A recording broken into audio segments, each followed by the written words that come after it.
Trinetra Churu update लेकर हाजिर हूं मैं विनीता शर्मा।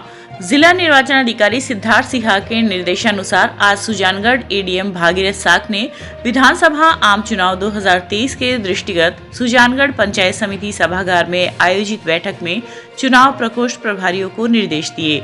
एडीएम साख ने कहा कि मतदान केंद्रों पर समुचित व्यवस्थाएं सुनिश्चित की जाए ताकि आमजन और मतदान दलों को कोई परेशानी न हो। उन्होंने कहा कि स्वतंत्र, निष्पक्ष एवं पारदर्शी चुनाव ही प्रशासन का ध्येय है, इसलिए सभी प्रकोष्ठ प्रभारी प्रकोष्ठ के दायित्वों का सक्रियता के साथ निर्वहन करें। चुनाव के दौरान सभी गतिविधियां सुचारू एवं सफल रूप से आयोजित की जाए। इस दौरान सुजानगढ़ रिटर्निंग अधिकारी रमेश कुमार, बीदासर एसडीएम अनीता धेतरवाल, सुजानगढ़ तहसील कुलदीप भाटी आदि उपस्थित रहे। जिला निर्वाचन अधिकारी व जिला कलेक्टर के निर्देशानुसार दिनांक 23 अक्टूबर से 27 अक्टूबर 2023 तक मतदाता पंजीकरण हेतु स्वीप गतिविधि के रूप में विशेष 5 दिवसीय अभियान चलाया जा रहा है, जिसकी अनुपालना में बीदासर नगर पालिका कार्यालय में मतदान अवश्य करें की रंगोली बनाकर और मतदान की शपथ दिलाकर आज आम जन को जागरूक किया गया। इस दौरान अतिरिक्त प्रशासनिक अधिकारी अखिलेश पारिक, कनिष्ठ लेखाकार राजेंद्र सिंह पवार, कमलेश चोटिया आदि उपस्थित रहे। जिला निर्वाचन अधिकारी सिद्धार्थ सिन्हा के निर्देशानुसार चूरू विधानसभा क्षेत्र रिटर्निंग अधिकारी एसडीएम अनिल कुमार ने आज विधानसभा आम चुनाव 2023 की व्यवस्थाओं को लेकर आयोजित समीक्षा बैठक में निर्देश दिए। एसडीएम अनिल कुमार ने उड़नदस्ता प्रभारियों को निर्देशित करते हुए कहा कि आदर्श आचार संहिता के उल्लंघन संबंधी प्रकरणों में जांच प्रक्रिया त्वरित हो तथा संपूर्ण क्षेत्र में आदर्श आचार संहिता की अक्षरशः पालना सुनिश्चित हो। जांच के दौरान जब्त की गई सामग्री की जांच के बाद अपनाई जाने वाली प्रक्रियाओं में तेजी आए। प्राप्त होने वाली शिकायतों का त्वरित गति से 100 मिनट में निस्तारण कर दिया जाता है। इस दौरान जांच दल द्वारा उपयोग की जाने वाली ऐप के बारे में प्रशिक्षण दिया गया। आगामी विधानसभा चुनाव के मद्देनजर आज बीदासर पुलिस उपाधीक्षक प्रहलाद राय व थानाधिकारी जगदीश सिंह के नेतृत्व में दर्जनों पुलिस कार्मिकों व सीआईएसएफ के जवानों ने शहर के मुख्य बाजारों में फ्लैग मार्च निकाला। पुलिस उपाधीक्षक राय ने बताया कि चुनाव आयुक्त व पुलिस के उच्चाधिकारियों के निर्देश पर बाजारों में फ्लैग मार्च निकालकर अपराधियों में भय व आम जन में विश्वास कायम करने के साथ निष्पक्ष व निर्भीक मतदान करने का संदेश दिया गया। रतनगढ़ गौशाला जीएसएस से संबंधित धानुका फीडर से जुड़े लगभग 2000 से अधिक उपभोक्ता आज बिजली आपूर्ति की परेशानी से त्रस्त रहे। दोपहर में 2 बजे गुल हुई बिजली शाम 6 बजे तक दुरुस्त नहीं हो पाई। हालांकि बीच में 15 मिनट के लिए बिजली आपूर्ति सुचारू भी की गई थी। जोधपुर डिस्कॉम से मिली जानकारी के अनुसार दोपहर में 1:40 पर बिजली का तार टूट जाने से बिजली आपूर्ति बंद की गई थी, जो 2:40 पर शुरू हुई तथा 3 से 4 बजे तक बिजली कटौती के चलते बिजली आपूर्ति बंद रही। फिर आपूर्ति को सुचारू किया गया तो होली धोरा क्षेत्र में बिजली का पोल टूट जाने के कारण उसे बदलने के कारण बिजली आपूर्ति फिर प्रभावित हुई, जो शाम 6 बजे तक सुचारू न हो पाई। नेता प्रतिपक्ष राजेंद्र राठौड़ का आज चूरू पहुंचने पर कार्यकर्ताओं ने भव्य स्वागत किया। राठौड़ के चूरू आवास पर पहुंचने पर कार्यकर्ताओं में जबरदस्त उत्साह दिखाई दिया। इस अवसर पर भाजपा प्रत्याशी हरलाल सहर, प्रदेश मंत्री डॉक्टर वासुदेव चावला, पूर्व जिला अध्यक्ष बसंत शर्मा आदि उपस्थित रहे। सीट पर मुझे चुनाव लड़ने का निर्देश दिया है। तारानगर वो क्षेत्र है जहां आजादी के बाद सिर्फ 2 बार भारतीय जनता पार्टी जीती है। एक बार 2008 में मैं जीता, 2013 में स्वर्गीय जयनारायण जी पूनिया जीते। उस सीट की चुनौती स्वीकार करने जा रहा हूं और मेरी परंपरागत सीट पर मेरा लक्ष्मण, मेरा छोटा भाई हरलाल सारण चुनावी दंगल में है। हरलाल की जीत को अपनी जीत मानूंगा, हरलाल की हार को अपनी हार मानूंगा, हरलाल के लिए हर दरवाजे पर जाऊंगा। जीर्ण जन्मस्थली घांगू स्थित जीर्ण माता के मंदिर में नवरात्रि पर्व के अंतिम दिन आज अलसुबह जीर्ण माता की विशेष अर्चना की गई। पूजा अर्चना के बाद जीण माता मंदिर में यज्ञ अनुष्ठान हुआ। पंडित श्याम सुंदर के द्वारा मां जीण की पूजा अर्चना शास्त्रोक्त विधि विधान के साथ मंत्रोच्चार के द्वारा की गई। अष्टमी व नवमी को जीण माता मंदिर में मां के दर्शनों के लिए श्रद्धालुओं की खूब भीड़ उमड़ी। इस अवसर पर जीण माता मंदिर के पुजारी नंदलाल शर्मा, सिमी कंवर, रतन सिंह आदि उपस्थित रहे। चूरू के सिंगी धोरा स्थित सचियाय माता मंदिर में शारदीय नवरात्रि के 9वें दिन आज मां सिद्धिदात्री की शास्त्रोक्त विधि से पूजा अर्चना की गई। व्यवस्थापक अभय सिंगी ने बताया कि कल महाअष्टमी के पावन अवसर पर रात्रि मंदिर प्रांगण में जगत जननी मां दुर्गा का विधि विधान में अनुष्ठान के साथ हवन किया गया और आज नवमी के शुभ अवसर पर 9वें स्वरूप में मां सिद्धिदात्री की पूजा अर्चना कर अपने परिवार और प्रदेशवासियों के सुख शांति की मंगल कामना की गई। इस अवसर पर पंडित परमेश्वर पुजारी, शुभकरण पुजारी, चंद्रभान सिंगी आदि उपस्थित रहे।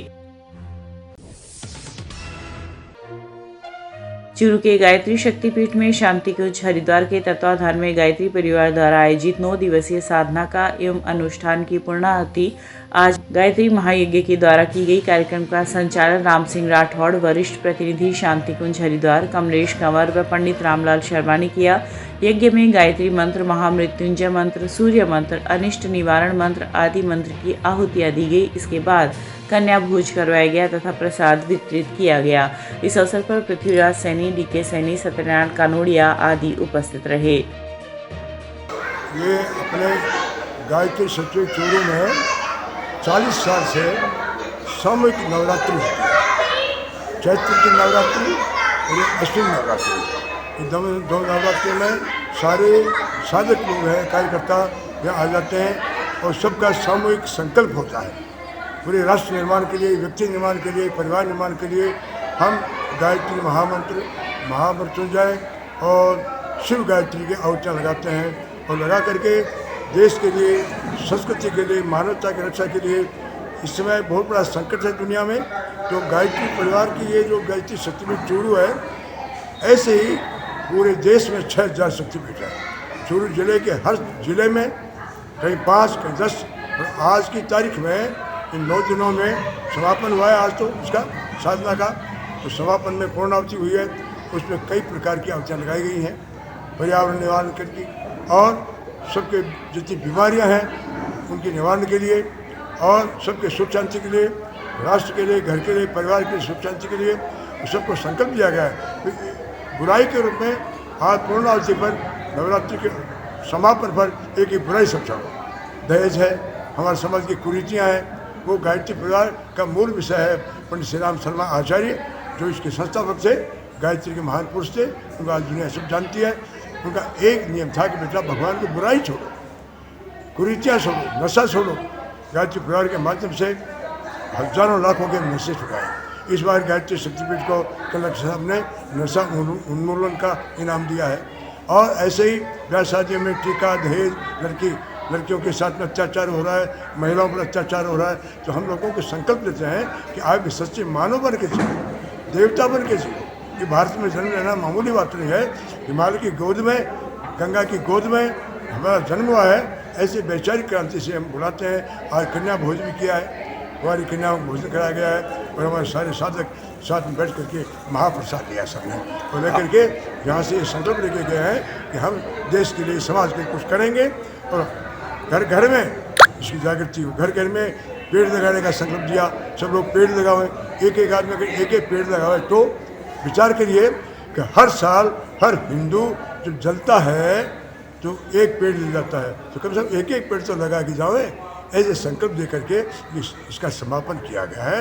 यही ब्रह्म भोज है, यही देश की सेवा है। धन्यवाद। आपका नाम?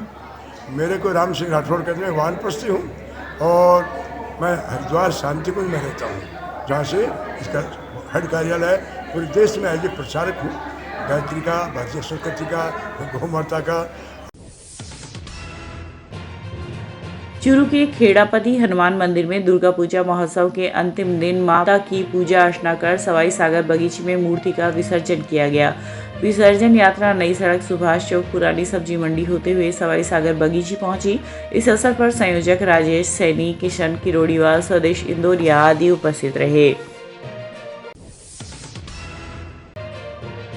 रतनगढ़ के पंडितपुर में चल रही नवज्योति पंडितपुर रामलीला के 8वें दिन की लीला में गत रात्रि को अंगद रावण संवाद, लक्ष्मण की शक्ति, काल नेमीवध, हनुमान द्वारा संजीवनी बूटी लाने जैसे बहुत ही बेहतरीन दृश्यों का मंचन कमेटी के कलाकारों के द्वारा किया गया। निदेशक गोपाल हरित ने बताया कि मंच पर आकाश गगन से उड़ान भरते हुए लगभग 200 फीट की दूरी से कमेटी के बाल कलाकार गोविंद धरण ने हनुमान के अभिनय में तारों के सहारे उड़ते हुए आने का दृश्य किया तो हर कोई आश्चर्य में पड़ गया और खचाखच भरे मैदान में श्रोताओं ने खूब तालियां बटोरी। वहीं अंगद के अभिनय को अदा करते हुए कमेटी संयोजक अरविंद इंदोरिया ने अपना पांव जमीन पर जमाया तो रावण के सभी योद्धा पैर उठाना तो दूर हिला भी ना सके। वहीं रतनगढ़ के रेलवे रामलीला समिति द्वारा आयोजित रामलीला के 8वें दिन विभीषण निष्कासन, रावण अंगद संवाद, कुंभकर्ण वध के प्रसंगों का मंचन किया गया। रामलीला के निदेशक राजेश गहलोत ने बताया कि लीला में विकास चौहान ने राम, मोहित सिंह ने लक्ष्मण, प्रभात खारड़िया ने सीता की भूमिका अभिनीत की। इस अवसर पर समिति के कुतुबुद्दीन पठान, अनिल सियोता, सावरमल प्रजापत आदि उपस्थित रहे। चूरू में सालासर पैदल यात्रियों के लिए निःशुल्क भंडारे का आयोजन आस्था सेवा संस्थान द्वारा किया जा रहा है, जिसका उद्घाटन आज नेता प्रतिपक्ष राजेंद्र राठौड़ तथा जिला अध्यक्ष व भाजपा प्रत्याशी हरलाल सहारण ने किया। इस दौरान राठौड़ ने बालाजी महाराज की पूजा अर्चना की और सभी के सकल मनोरथ की कामना की। राठौड़ ने कहा कि बालाजी महाराज का जन्मोत्सव बड़े ही उत्साह पूर्वक मनाया जाता है और सालासर पैदल यात्रियों के लिए निःशुल्क भंडारे का आयोजन आस्था सेवा संस्थान बड़े ही पुण्य के साथ कर रहा है। इस अवसर पर संस्थान के संरक्षक अजय तंवर, कोषाध्यक्ष अशोक तंवर, विकास तंवर आदि उपस्थित रहे। रतनगढ़ में करंट की चपेट में आने से 20 वर्षीय युवक गंभीर रूप से घायल हो गया। घायल को जहां जिला अस्पताल लेकर आए वहां पर उपचार के दौरान उसकी मौत हो गई। सूचना पर पुलिस भी जिला अस्पताल पहुंची तथा घटना की जानकारी ली। मिली जानकारी के अनुसार रतनगढ़ के पूजा मार्केट के पास प्रिंटिंग प्रेस का संचालन करने वाले संगम विहार कॉलोनी निवासी 20 वर्षीय विशाल प्रजापति एक दुकान की ओपनिंग से पहले उसका होर्डिंग्स लगा रहा था। शहर के ऋणवा भवन के पास स्थित दुकान का होर्डिंग लगाते समय बोर्ड हाई टेंशन लाइन से छू गया, जिससे विशाल के करंट आ गया और वह नीचे गिर गया। आसपास के लोग विशाल को जिला अस्पताल लेकर आए, जहां पर उपचार के दौरान उसने दम तोड़ दिया। अपने पति के साथ सालासर बाबा के दर्शनार्थ जा रही विवाहिता की आज रतनगढ़ में सड़क हादसे में मौत हो गई। घटना को लेकर मृतका के 26 वर्षीय पति ने अज्ञात वैन चालक के खिलाफ पुलिस में मामला दर्ज करवाया है। मामले के अनुसार हनुमानगढ़ के गांव खाड़ू निवासी 26 वर्षीय बिदर सिंह बावरी अपनी पत्नी भगवती के साथ 21 अक्टूबर को सालासर बाबा के लिए दर्शनार्थ रवाना हुआ था। 22 अक्टूबर को बिदर सिंह जैसे ही रतनगढ़ के गांव मैणासर की रोही में पहुंचा तो एक सफ़ेद वैन के चालक ने गफलत व तेज गति से वाहन को चलाकर उसकी मोटरसाइकिल की टक्कर मार दी, जिससे दोनों घायल हो गए। घायलों को रतनगढ़ जिला अस्पताल में भर्ती करवाया गया, जहां पर बिदर सिंह को प्राथमिक उपचार के बाद छुट्टी दे दी गई। वहीं भगवती को प्राथमिक उपचार के बाद बीकानेर रेफर कर दिया गया। बीकानेर में उपचार के दौरान उसकी मौत हो गई।